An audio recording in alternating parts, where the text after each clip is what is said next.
Olá, nono, tudo bem com vocês?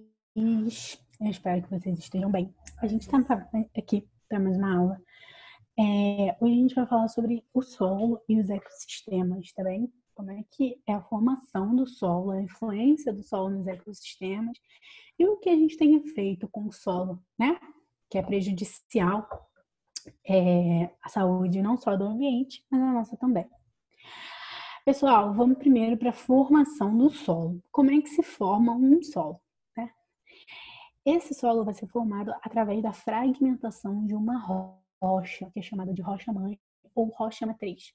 Essa fragmentação vai ocorrer devido à ação do intemperismo, chuvas, erosões físicas e erosões químicas, e biológicas também, né, através de bactérias, de fungos e outros animais, a presença, a caída de chuvas e vai se degradando. Ou seja, essa rocha que vai formar esse solo, ela vai ser quebrada em pedaços menores, cada vez menores, até se transformar em grãos, né, que é o que a gente conhece. E a gente vai ter vários tipos de grãos, tem até uma área de estudo que se chama granulometria, que é para estudar o tamanho dos grãos, e a gente vai ver um pouquinho, não sobre o tamanho dos grãos, mas quais são os nomes dos principais dos formadores do solo. E aí a gente vai ter, com o solo completamente formado, nós iremos ter algumas camadas desse solo. Tá? Vocês podem ver na apostila de vocês aí. Deixa eu dar um zoom aqui, para vocês verem melhor na nossa aula. Aqui, vamos lá. Então, nós temos a rocha-mãe, que foi fragmentada e vai ser continuamente fragmentada, degradada pela ação do tempo, não mais por erosão eólica, né? Mas por outros tipos de erosão que vão acontecer ali. Os fragmentos da rocha-mãe, as primeiras partes ali do solo, o subsolo, solo da superfície e a matéria orgânica, tá? Então, é assim que vai se formar um solo. E é muito importante a gente falar que um solo propriamente dito, um solo formado com todas essas camadas, ele é constituído de duas coisas. Primeira coisa, matéria inorgânica, ok? Então, o que é essa matéria inorgânica? Ela é os sais minerais que vão estar presentes nesse solo, serão os grãos que estão presentes nesse solo, como a gente já falou. E matéria orgânica, animais, plantas mortas, fungos e bactérias, isso faz parte do solo.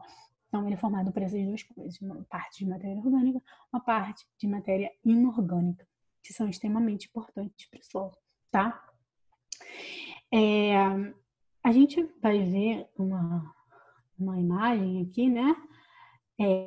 Essas camadas paralelas do solo, ou isso parece mais uma rocha do que um solo propriamente dito, mas enfim, de um solo, ele vai ter camadas e camadas diferentes, porque ele vai ser formado de coisas diferentes, coisas que o vento trouxe, que a água trouxe, intemperismo, degradação, tá? Então, eles vão ter várias camadas e cada uma delas vai ter a sua característica especial. Aqui, a gente falando de um solo mais genérico, a gente vê rocha-mãe, que é uma parte mais impenetrável do solo, tá? Onde não vai entrar água. Tem até lugares que tem uma fissura nessa rocha e entra água para essa rocha. Embaixo dessas rochas normalmente se formam os aquíferos, tá bem? Não é como se fosse uma poça d'água dentro do solo, mas sim nos poros das rochas a gente tem um acúmulo de água e ali a gente tem os aquíferos. E mais para cima a gente tem uma água ali um pouquinho mais para cima, que é o lençol freático que a gente conhece, tá bem? Que também não são rios embaixo da terra, é um acúmulo de água diferente. Mas a gente vai ter o subsolo, que vai ser um solo rico em matéria mais inorgânica, em fragmentos de rochas, nessas coisas. O solo da superfície, que vai ser principalmente onde a gente vai ter o enraizamento de plantas. Tem umas que chegam até o subsolo, conseguem pegar esses nutrientes até de mais baixo, tá? Na verdade, a maioria delas chega até o subsolo, por conta da absorção de água também, tá bem? Então, o solo da superfície, que se a gente der uma raspada fácil, a gente consegue achar, e essa camada espessa de matéria orgânica, tá bem? Que é extremamente importante para o solo e faz parte da formação desse solo. Agora, falando um pouquinho de tipos de solo, nós vamos ter vários tipos e eles vão ter características diferentes.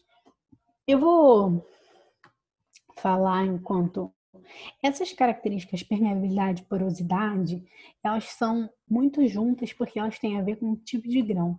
E aí eu vou falar quais são os principais tipos de grãos que a gente tem em um solo, que são, né, os grãos de argila, os grãos de areia e os grãos de silt, tá? O grão de areia sendo o maior, a gente fala, maior, professor? São os maiores grãos. Tanto que se você pega um punhado de areia na mão, você consegue ver os grãos a olho nu, facinho, facinho. Claro que existem areias mais com uma granulometria maior e areias com uma granulometria menor.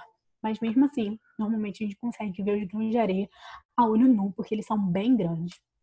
E aí, solos que têm uma grande quantidade de areia são chamados de solos arenosos. Muito bem. Esses solos arenosos, eles apresentam cerca de 70% de areia, principalmente mineral quartzo, tá? E aí, eles vão ter algumas características. Eles vão ser altamente permeáveis, ou seja, a água não vai acumular naquele solo. A água vai passar direto. Isso é um problema, né? Porque solos arenosos, eles não são solos muito ricos em plantas, em coisas assim, porque eles não retêm a água com facilidade. Então é mais difícil a gente ter um aparecimento de plantas ali. Mais uma coisa muito importante, que são solos extremamente ricos em sais minerais, tá bem? Pois volto no final para vocês falando um pouquinho sobre essa questão de sais minerais, a importância entre a ligação da nossa fauna aqui e o deserto do Saara. Eu tenho que lembrar isso depois de falar para vocês. Mas voltando, solos arenosos, né?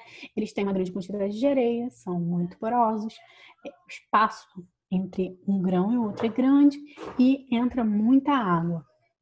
Agora vamos para o próximo, né? A argila já é um grão bem menor. A gente pega um solo argiloso e a gente não consegue diferenciar os grãos muito bem ali. Ou seja, né? Essa argila vai ser mais juntinha, vai ser mais conectada um grão ao outro, ou seja, a permeabilidade dele é menor, a porosidade dele é menor. Ele vai acumular mais água. Às vezes acumula até água demais e ela fica empoçada, né? Quando tem um solo muito argiloso, chove a água, fica empoçada com aquela lama do caramba. É porque o solo ele não deixa essa água passar, tá bem? Agora vamos para os próximos solos que a gente tem aqui na outra página. A gente tem solos, solos calcários, ou seja, o que é um solo calcário? Né? É um solo que tem uma grande quantidade de calcário. E aí eles normalmente são usados para corrigir pH na agricultura, tá bem? Porque quando o solo fica ácido demais, a gente joga um pouquinho de calcário. Até aquele cal que muitas pessoas usam para pintar a parede, você joga um pouquinho para corrigir pH de solo. Para baixo, a gente vai ter o solo humoroso, a terra preta. Esse solo humoroso, ele vai ser solo que todo mundo queria ter, né? Esse é quase um solo ideal. Esse solo humoroso ele é muito rico, ele é muito fértil, porque o humus, que é uma deterioração dessa matéria orgânica, que a matéria orgânica que foi decomposta, vai estar muito presente nesse solo. O solo vai ser mais escuro, é um solo bom para adubar as plantas, para adubar outros tipos de solo, para fazer plantinhas crescerem. E por último, o latossolo é composto por muitos grãos de argila, alumínio e hidróxido de ferro, que vai deixar essa cor avermelhada. É o solo do barro, o chão de barro, que é muito comum aqui no Brasil, tá bem?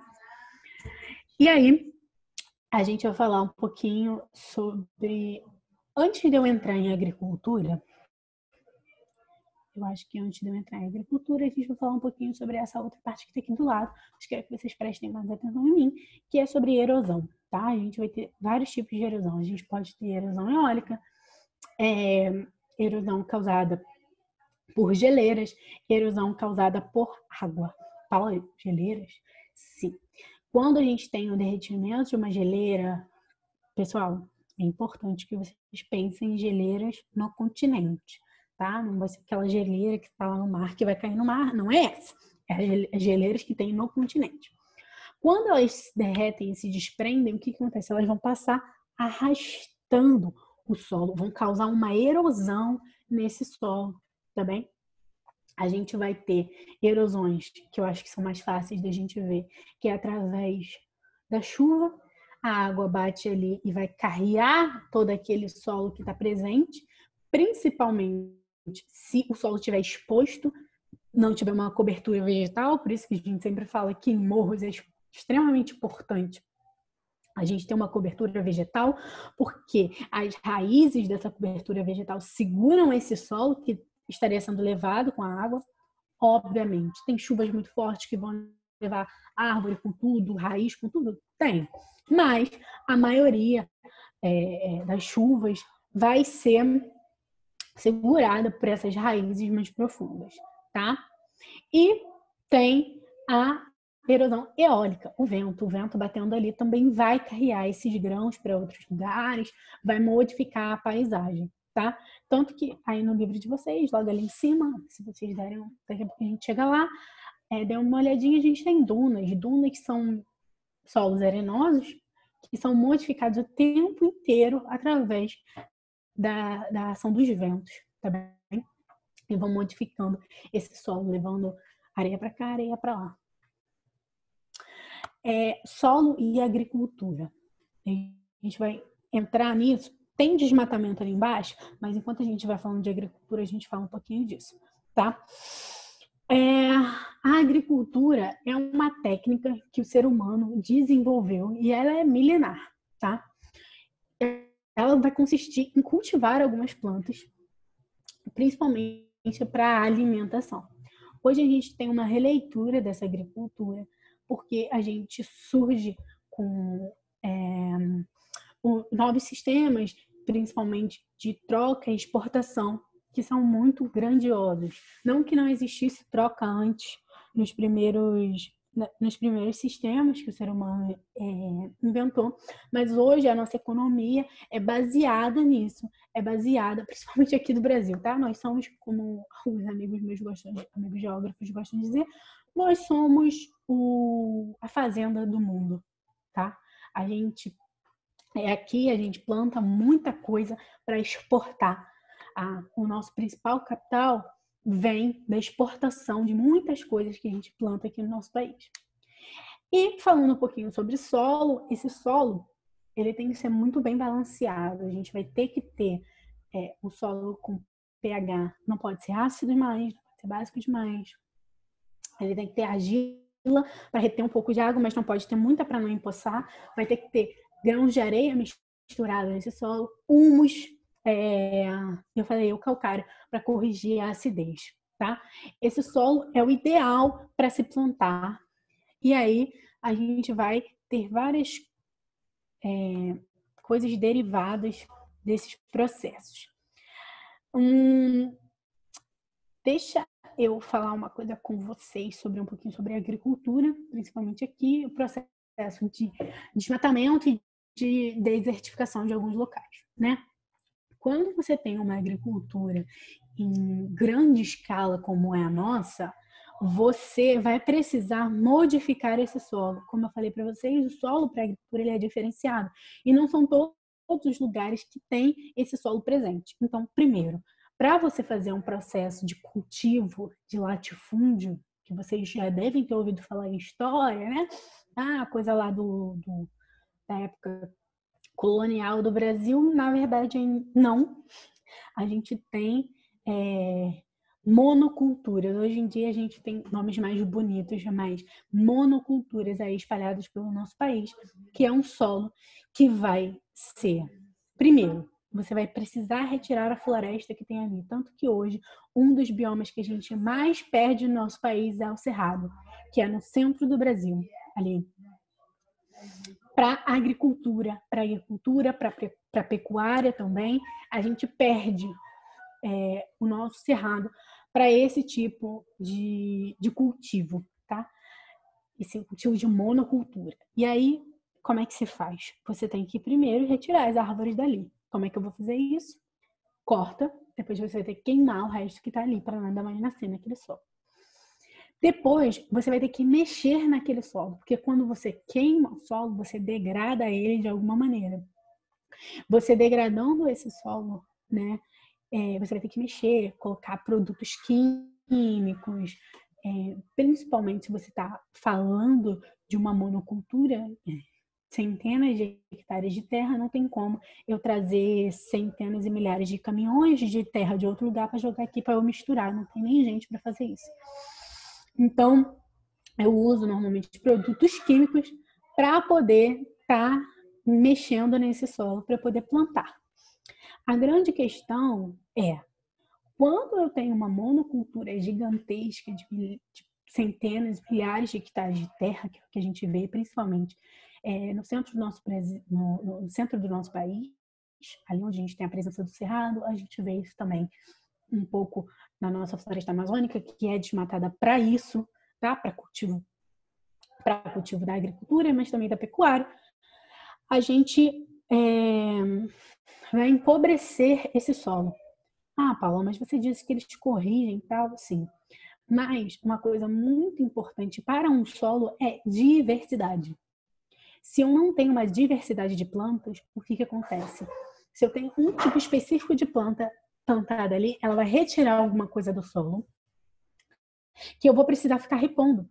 Em uma floresta, como é que isso acontece? Uma planta retira e a outra repõe. Uma planta retira e a outra repõe. Elas causam um equilíbrio do solo e ali todo mundo consegue conviver em harmonia. Tá? Se eu tenho uma plantação com rotação de cultura, não só com rotação de cultura, mas várias plantações juntas, elas vão equilibrar aquele solo. Desculpa, a gente deu um problema aqui, a gente vai voltar agora para o assunto. Para você está contínuo, mas para mim deu um bug na gravação, tá? Voltando. A gente estava falando, só recapitulando o raciocínio, a gente estava falando sobre monocultura, rotação de cultura. E aí, eu falei para vocês que em uma floresta ou em uma plantação diversificada que não seja de monocultura, a gente tem substâncias sendo colocadas e retiradas equilibradas, tá? E aí existem vários estudos, não é uma desculpa a falta de estudo em relação a qual planta tira fósforo, qual planta bota fósforo, porque existem, as plantas estão aí. Então, é só uma questão da gente querer mesmo modificar o modo que a gente pratica a agricultura, tá bem? Hoje, a agricultura que a gente tem, ela é voltada para a exportação e não para a alimentação da população do nosso país. Essa agricultura voltada para a exportação, ela vai cultivar coisas como soja, milhos e outros cereais que não são as bases alimentares da nossa população, tá bem?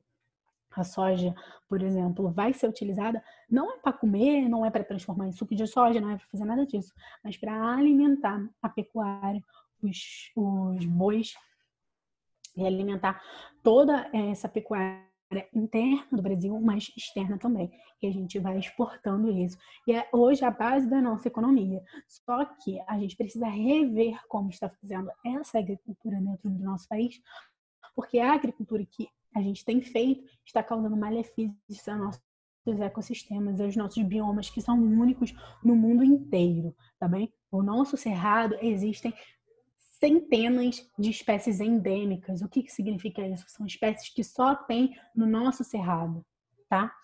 Então, se a gente desmata o nosso cerrado, se a gente acaba com ele, a gente acaba, consequentemente, com essas espécies. A gente tem uma população que está com fome, uma população que não tem acesso à comida, muito espaço para plantar, mas está sendo usado de maneira errada. E está sendo usado de uma maneira visando o lucro, não visando o bem da população em geral, tá bem? Esses efeitos, né? Todos esses efeitos, a monocultura que depois vocês podem até dar uma lida ali no livro de vocês, eu não gosto de ficar lendo com vocês o que está escrito, porque vocês podem ler sozinhos, né? E aí, essa cultura que vai degradar o solo vai causar o processo chamado de desertificação do solo. Porque uma hora ele não vai aguentar mais. A gente vai injetar produtos químicos para corrigir pH, corrigir acidez, injetar essas minerais de forma artificial, perdão, e uma hora esse solo não aguenta mais, tá? Ele fica cansado. E aí a gente vai tendo esses processos de desertificação das nossas paisagens, tá? Paula, você falou pra caramba, né? Você falou de... Agora a gente vai entrar em poluição de solo, vou falar um pouquinho. Mas qual seria a grande alternativa para a nossa agricultura? Você está aí propagando a palavra de outra alternativa? Então, a gente vai ter algo chamado de uma agricultura voltada para uma agricultura florestal, uma agricultura familiar, tá? Tudo isso, pessoal, é extremamente importante a gente rever como nós estamos fazendo. Existe um termo chamado agrofloresta, tá? Que é você plantar ali dentro de um espaço onde em volta você tem a mata nativa daquele local. Ah, professora, mas a gente vai perder dezenas de mil hectares.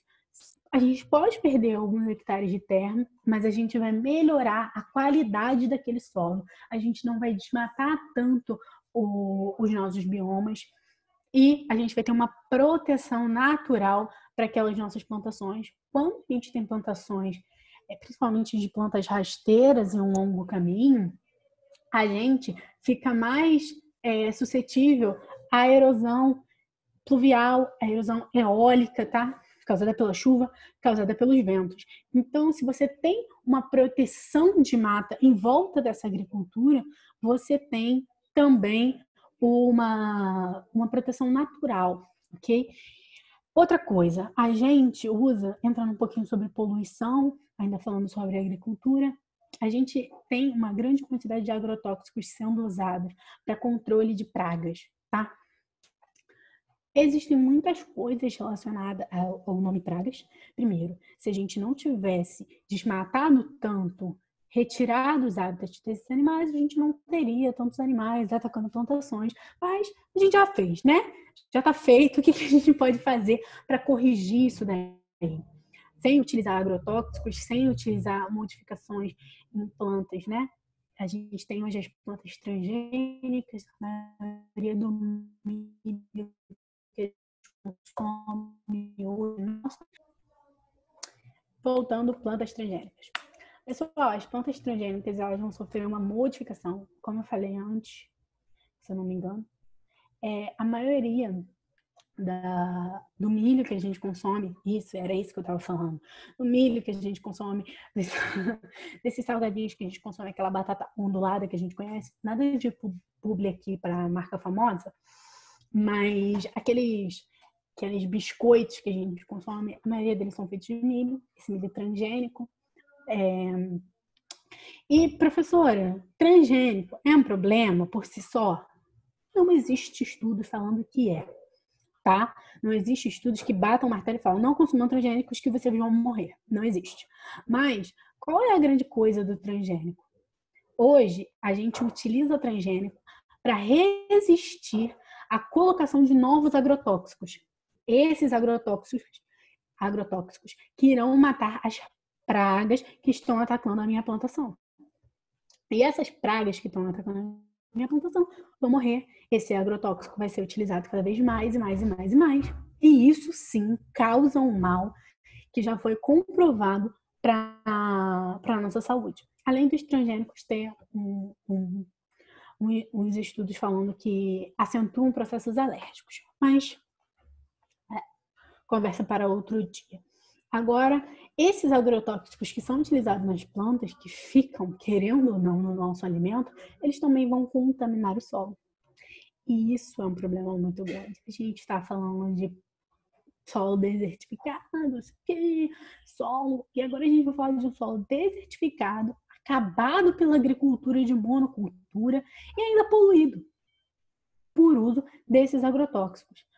Que não vai poluir só o solo que está ali, mas vai poluir a água. A gente falou sobre lençóis freáticos. Essa água, pessoal, que em determinado momento vai cair em rios, vai cair em mares, vai cair em lagos, vai cair em lugares que tem aporte de água, vai cair na famosa SEDAI, vai cair na sua casa. Além da comida que você come, a água que você está lavando também está com problema. Então, vamos lá, você consome o produto, já tá ruim. E aí você fala assim, não, acho que o produto fica melhor, o que eu vou fazer? Vou lavar. Não tá ajudando também, tá? Então, a gente vai ter vários problemas acumulados pela utilização desses agrotóxicos. O que é que eu posso fazer, professora, com as pragas que estão na minha plantação? Controle biológico. Em plantações grandes, controle biológico, tá? O que é isso? Todo animal, se ele não for um animal exótico, já conversamos sobre isso também, ele tem o seu predador. Então, eu faço um controle de um predador dessa praga, desse parasita de planta. E aí, ali, eu faço esse controle biológico. Professora, tudo que a senhora fala parece muito bonito, parece muito legal, parece muito fácil de fazer. Mas não é. Não é fácil, não é tranquilo, tá? Por que não é feito em larga escala? Primeiro, porque não é interessante, não é lucrativo eu trabalhar com outras coisas que não sejam agrotóxicos. Trabalhar com agrotóxico é mais barato e dá resultados mais rápidos e mais efetivos. Para eu poder exportar para o país X, Y ou Z a minha soja, eu preciso disso. Como eu falei, para isso, não é um único produtor que vai precisar mudar, mas toda a formulação da agricultura do nosso país. Agro não é pop. Agro não é tudo, tá? Eu sei que vocês lembraram, todo mundo lembrou, né? Agro mata as pessoas, tá? Agro degrada o meio ambiente. Agro acaba. Meu vídeo vai cair do YouTube. Agro vai. O agro está acabando com a nossa. Com os nossos biomas aqui do Brasil. Então é necessário sim que a gente pense, né? Vocês, principalmente, que estão jovens aí, vão ser quem? Vão ser prefeitos, senadores, vão ser professores, eu espero. Vocês que estão aí, pensem de uma maneira diferente, que foi o que a gente conversou na aula, e começar a repensar essas nossas ideias e trabalhar com elas na nossa vida, no nosso dia a dia, tá bem? A gente não quer um solo poluído, a gente não quer um planeta poluído.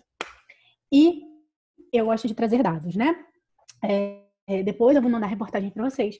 Mas no ano passado, eu tô olhando aqui o celular porque eu tenho números.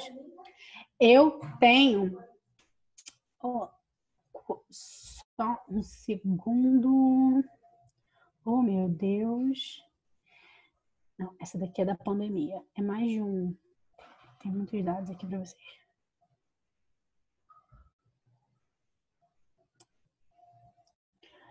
Então, foram 470, um pouco mais, né? Porque eu não estou achando agora, eu vou mandar para vocês lá no Classroom. Mais de 470 agrotóxicos liberados no ano passado. Então, assim, esse ano, mesmo no meio da pandemia, a gente tem essas coisas sendo liberadas. Em 2018, a gente teve um projeto de lei chamado PL do Veneno, que era para modificar os nomes de agrotóxico para coisas mais brandas, tá? Produtos, inseticidas, coisas assim que maquiavam esses malefícios do agrotóxico. Então, a gente tem que prestar muita atenção nessas coisas, tá bem? Eu vou mandar reportagem para vocês, eu vou mandar coisas que estão aí em alta, como agricultura familiar, cultivo dentro das suas próprias casas. Ah, você acha que você não tem espaço? Eu vou mandar um Instagram maravilhoso para vocês verem que todo mundo tem espaço, todo mundo tem onde fazer as coisas, tá bem? Então é isso, pessoal. Espero que ela não tenha ficado muito longa, mas esse assunto é um assunto que levanta muitas coisas para serem debatidas. E aí a gente continua a nossa conversa legal lá no Zoom, tá? A gente continua os nossos deveres lá, mas é bom vocês começarem a fazerem as questões aqui, elas não estão muito difíceis, tem essa aqui qual é o solo mais representativo do Brasil. E é isso, um beijo, até a próxima aula e fiquem bem.